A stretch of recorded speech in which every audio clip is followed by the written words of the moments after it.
మా వంటగదికి స్వాగతం. మా వంటగదిలో ఈ రోజు వినాయక చవితికి తయారు చేసే కుడుములు ఎలా వండాలో చూద్దాం. దానికి కావాల్సిన పదార్థాలు: బియ్యం పిండి 1 కప్పు, ఉప్పు చిటికెడు, నానబెట్టిన శనగపప్పు 2 టీ స్పూన్లు, నెయ్యి 2 టీ స్పూన్లు. ఇప్పుడు తయారు చేయటం చూద్దాం.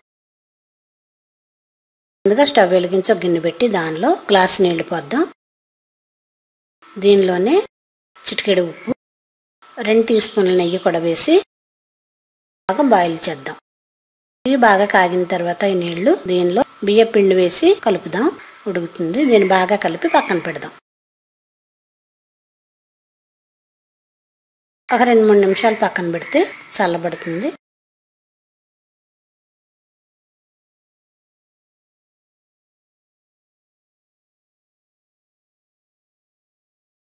ఇలా చల్లగా అయిన దాన్ని ఇప్పుడు దీనిలో నానబెట్టిన పచ్చిశనగపప్పు కూడా కలిపి మనం చేతితో రౌండ్గా చేసుకోవచ్చు కుడుములు. లేదంటే ఇలాంటి మౌల్స్తో బజార్లో దొరుకుతున్నాయి, ఇవి తెచ్చుకొని దీనికి నెయ్యి రాసి దీనిలో చల్లారని మిశ్రమం పెట్టి ఇలా దీనిలో పెట్టి తీస్తే ఇట్లా ఎల్లుల్లి ఆకారం వస్తుంది. ఇలా ఈ మిశ్రమాన్ని బియ్యపిండి మిశ్రమాన్ని మొత్తం ఇలా తయారు చేసుకుంటాం.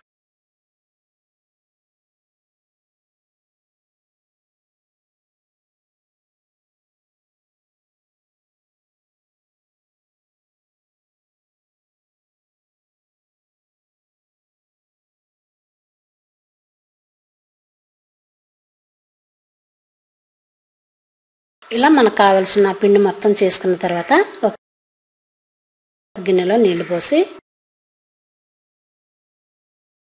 దానిలో ఇట్లా చిల్లుల గిన్నె పెట్టి దానిపై మనం రెడీ చేసుకున్న కుడుములు పెట్టి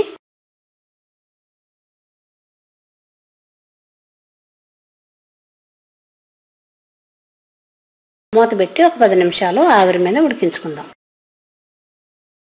ఇలా 10 నిమిషాలు అయిన తర్వాత ఈ ఉడికిన కుడుముల్ని ప్లేట్లో పెట్టుకుని సర్వ్ చేద్దాం. ఆవిరి మీద ఉడికే కుడుములు ఆరోగ్యానికి కూడా చాలా మంచిది.